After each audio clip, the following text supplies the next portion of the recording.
бар өзі? Айтың, неміз бар? Әттекі көтеріп жүрген денеміз де өзімізге тиесілі емес. Ертең осындай жерге қойылғаннан кейін осындай жанзатларға жем боламыз ғой. Ассалаумағалейкум достар, қадірданлар, жақсылар. Бүгінгі видеомыз өзгеше болады. Сәлкем бір жылдан бері бұл тема хақында ойланамын. Алып шығу керек пе, алып шығу керек емес пе, алып шықсақ қалай болады, алып шықпасақ қалай болады, алып шыққанда қандай гәп сөзге қалып кетемін, алып шықпасам жан дегендей. Құласы бүгін бұл видеоны алуға қарар еттім. Яғни бүгінгі видеомыз зияратханамыз хақында болады достар. Яқсанға бұның не байланысы бар деуіңіз де мүмкін. Әзір мен сіздерге көп нәрсені айтып беремін. Ең кәсілеп осындай басына имаратлар саламыз өлілеріміздің, қара. Бұл мен арқамда көрініп тұрған жерлер, қазір бұл сіздерге түсіндіретін болсам, өзімізде адамдарымыздың, яғни біздердің істеп жатқан ісіміз, байлардың, яки бір отдельный басқа бір адамдардың емес нәрсе. Өзіміздің мүсәпір қадімгі халықтың істеп жатқан осындай имараттар. Қараң, әр бірін бізде есеплап көрдік, сұрап бұл жердегілерден әр біріне 15-20 миллион пұл кетеді екен. Өліге, яғни әмемізде де болады, кімнің бір ата-анасы, кімнің бір туысқаны, кімнің бір ағасы, ажапасы, сіңлісі, баласы, яғни жорасы. Лекін бұлардың пайдасы бар ма екен өзі? 15-20 миллион басына расход қыламыз. Енді мен діни шари жақлама айтпақ қойын, бұл нәрселерді оған сауатым жетпейді, лекін өзіңіз де интернет каналдар арқылы естіп біліп отырсыз, әрбір бұл жерде қазір егер тур түсінікте болсақ, қарап, тур түсінікте болсақ, бұлардың оны бұндай имарат, өлілердің басына қойып отқан имаратлардың оны бір адамды жайлы қыла береді екен. Енді мен майда шүйде нәрселерді айтып отырған жоқпын, қараң. Қазір және де көрсетемін сіздерге үлкенлердің ішінде. Енді маған бұның қапа болмайсыз, тур түсінбейсіз, мен хақымда бір жаман неге бармайсыз деп ойлаймын. Бұл жерлерді көрсетіп отқан үшін ашуланып. Мақсатым солдай бір нәрселерді түсіндіріп қою. Азы бұл қойымшылыққа жақын жерде үйлерді де көрсетемін. Үйлеріміздің жағдайы бір жақлы болып жатыр да, тастан қаланған фундаментлер, экономия етілген қам кергіштер, ал бұл жерде тастан қаланған емес, құйылған фундаментлер және нағыз берілген кергіштер бұл жерде. Һәм мраморларды енді айта берсем, бұның бір дүния, әрбір надеслер бұл жерде қойылған басына, ол тілім сәл қысқалық қылып жеткізіп беруге бұл затларды. Бұл ісіміз хақында хадис бар, рауаятлар бар, қатты қараланған хақында. Лекін білсек те біз негедір бұл әсірлер давамында бұл әдетті қойып келе тұрғанымыз жоқ. Байқаған болсаңыз, бұл тек біздерде ғана бар екен. Басқа мемлекетлерде, әттекі мұсылман болмаған дияларда да бұндай нәрсе жоқ.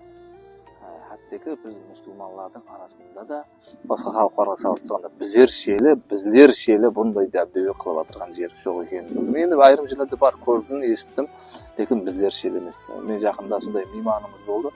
Бір мейманымыз келген уақытта бұл зияратхананы көріп, әулиені көріп, қалама деген сұрауды маған берді. Бұл қандай қала, ескі деп. Сонда бұл ескі қала емес деп сондай жер екен көрсетіп түсіндіргенде, ұлыма жасы 60-тан өтіп кеткен кісінің хайран болуы бір дүния болды. Ешкім Яқсан келген уақытында тек негізінде ішінде тән алмайды бұл нәрсені. Негізінде ішінде бұл нәрсені өзгеруін қаламайды. Лекін осындай істерге келген уақытта жан жақтымызды береміз. Енді кімдір білмедім, қандай сенімменен, қандай этиқатпенен, қандай ырымлар менен бұл нәрсені құрып атқанымызды әттекі өзімізде де бар бұл қателік.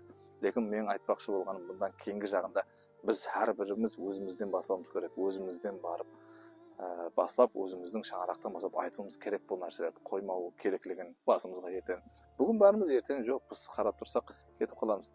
Сонда үйге айтып кетуіміз керек. Әмеміз осындай затларды қылмаң басыма деген затты бүгіннен бастап әмелге асырсақ, ертеңгі келешек әулетқа бұндай надұрыс, Алла бір қош келмейтұғын істен құтқарған болар едік деген ойдаман. Себебі бұл зат үлкейіп баратырыпты, мына жер жүда үлкейіп баратырыпты, қанша жер иелеп жатырыпты, қанша мәселен бұл жерде ертең уақыттың өтуімен бұзылып кететін затлар бұлар да, бәрібір бұзылып кетеді. Қандайдыр жылдар келеді, бәрібір бұзылады бұл нәрселер. Бұндан алдыңғыларда бұзылған, ешқандай пайдасы жоқ. Мен сұрамақшы болғаным, егер пікір қалдырып білетін себебіңіз болса, жазып кетің. Бұны қоюымыз, бұл жайларды салуымыздың бірде-бір пайдасы болса, сол жақынымызға, ата-анамыз болсын, туысқанымыз болсын, бағана айтқандай, осы имаратты басына салуымыздың бір ғана, мен екі демеймін, бір ғана пайдасы болса, мейлі сіз жазып келдіріп кетің, мен қателескен болсам, тана алайын. Мынандай пайдасы бар оның деп. Енді көпшілік айтады, біреулер айтады, иттер, шағалалар келуі мүмкін дейді, көмілгеннен кейін. Оған кішкене етіп бір ағаштан қоршап қойсаң болады. Ол ағаш уақыттың өтуімен өзі шіріп жоқ болады, яки алып тастауда ешқандай қиын болмайды. Өзі шариғатымызда да айтылған бұл зат, яғни бір жерге адам көмілгеннен кейін оның уақыты бар, мәңгілік иіліп жата алмайды ол жерде. Қандайдыр бір уақыты бар өзінің белгіленген. Және әзімде мемлекетіміз тараптан, ұстазлар тараптан видеолар тәрізде, басқа да тәрізде сол жаназаларды мәселен кеңейтіп жібермеу хақында, осындай имараттарды салып, ысырапкершілік қылмау хақында, әттекі басындағы табытында қайта-қайта айтып атыпты, біз жақсы білеміз. Табытында соқтырмаң ұсталарға. Себебі оның ешқандай біздің өліге пайдасы тиетін нәрсе емес. Өзі мешіттерде арнаулы табытлары бар, алып тұрасыз, ешқандай ол прокат емес. Барасыз, аласыз, жаназаны өткізіп болғаннан кейін қайтарып тапсырасыз. Оның табытқа кеткен пәлен сомды бір жетім шаңыраққа берсеңіз, яки бір қиналған шаңыраққа берсеңіз, дуа қылады. Міне осы дуа ғана сіздің жерленіп отырған жақыныңызға тиеді деп ойлаймын. Ойлайман емес, ол анық айтылған нәрсе. Құран, яғни өлі, яғни бұл дүнияны тәрк еткеннен кейін оған жетіп баратын ізінен 3 ғана сауаплы істер айтылып өтілген. Көпір соғу, мешіт салу һәм өзінің перзентінің қылған Құраны тілауаты. Яғни бұндан басқа еш нәрсе алып кете алмаймыз достар, алып кете алмаған бізден кейін де алып кете алмайды ешкім. Лекін соны білсек те, қазір әттекі бұл видеоны көріп тұрсақ та, дұрыс деуіңіз мүмкін, лекін бәрібір сол нәрсені қыламыз. Ешкім қатты тұра алмайды бұл нәрседе. Енді видеоның басында айтқандай, бұның ихсанға не пайдасы бар? Не бұл ісіңменен ихсанға нені жалғастырмақшысың дегендерге айтып өткен болар едім. Егер видеоны түсініп, жақсылап, әтібар беріп, тыңлаған болсақ, көрген болсақ, бұның тірлікте қылу керек болған нәрсеменен, яғни өліп болған, яғни бұл дүниядан тәрк етіп болған нәрсеге қылып атқан ісімізбен салыстырсақ, екеуін әммесі келіп шығады. Біз қандай жолда баратқанымыз, һәм нелерді қалемей отырғанымыз. Енді бұл өз орнында әзір кімдір айту мүмкін, яки айтпаса да ойынан өткізіп қойған болуы мүмкін. Қылып атырмыз ғой деген нәрсе бар. Мен естім біреулерден, ондай да жоқларды естім, барған ихсан қылып, сондай қауендерлік қылу хақында сөйлескенімізде, қылып атырмыз ғой деген инсан сізге бір сұрау. Неше ихсан қылдыңыз, қанша ихсан қылдыңыз, қанша мағдарда қылдыңыз? Білесіз, әлбетте білесіз. Санасаңыз, санағы шығады. Пәлен уақытта қылдым, себебі сіз әрдайым әр күні қылмайсыз. Оны санай алмайтын дәрежеде болатындай. Сіз әр күні қылмайсыз, әр заман қыласыз. Һәм оның ұғдарын бөліп, деп, санап, бөліп шығасыз. Сөйтіп қыласыз. Әттекі көш тарқатпақшы болсаған бөліп шығып, ұғдарын білеміз. Әттекі. Ол қаржылай айтатқан жоқпан. Сол себепті, лекін біз күнәларды санамаймыз ғой. Әр күні қылып отқан күнә істерімізді санамаймыз ғой. Оның мұғдарын білмейміз ғой. Ешқандай. Бірақ ихсанға қылған уақытта санап қаламыз, қылып тұрыппыз ғой. Мұнағымыздан қыла берейік дегендей болады. Біз айтпақшы болғанбыз. Осы имараттарды тоқтатып, осы имараттардың пұлын бізге әкеп берің деп отырғанымыз жоқ. Простой қылбақ жерлеп, топырақпенен, ағашлармен кітек қоршап қойып жерлеп, қалған осы 15-20 миллион имаратты, кететін имаратты бір шаңыраққа берсеңіз, бір шаңырақтардың аяққа тұрғызып жіберуіне себепші боласыз. Бір шаңырақтардың әдеуір жағдайын жақсылап тастайсыз. Өмір бақи сізді ұмытпайды, өмір бақи сізді дуа қылып өтеді. Бұл сізге әлбетте тиеді. Бұл сіздің жақыныңызға әлбетте тиеді. Бұл жақыныңыздың ізінен барып тұратығын сауабы мол істерден болады. Бұл коюмчулуктун айналасы азыр сотик дейбиз бе, гектар дейбиз бе билмедим да. Енді мен ол заттарга онча жокпан. Жүдө үлкен болуп кеңейген, жүдө үлкен. Хаттеки өкмөтүбүз тараптан ар жактан былай, манадан былай тосук коюлуп атыпты. Коймаң деп кайта-кайта айтып атыпты. Енді достар, силерге бір суроо видеонун соңунда.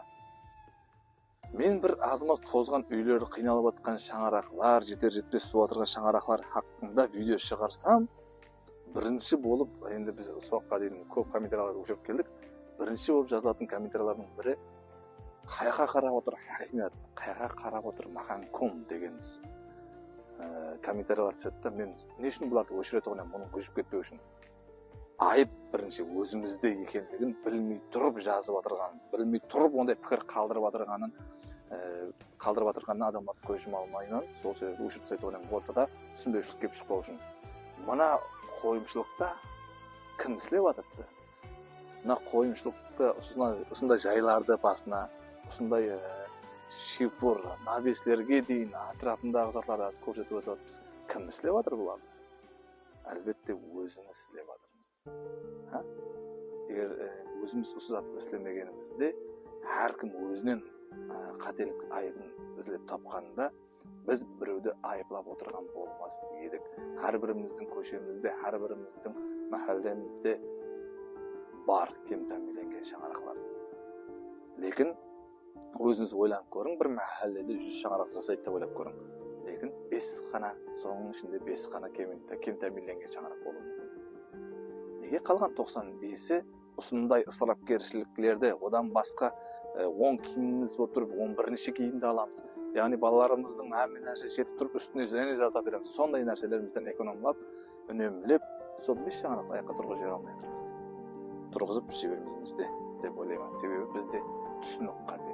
Бұл видеомды алудан мақсат біреуді бөртіп көрсету, біреуді кем қылып көрсету, яғни біреудің қалбіне тию емес.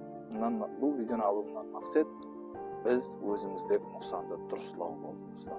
Яғни біз қате жолдамыз, қате этикаттамыз, қате нәрселерімізді өзімізден дұрыстасақ, әрбір ісімізді өзімізден дұрыстасақ, біз туыры нәрселерді көзіміз көріп бастайды, туыры нәрсеге қарап жүріп бастаймыз. Сау болың, саламат болың.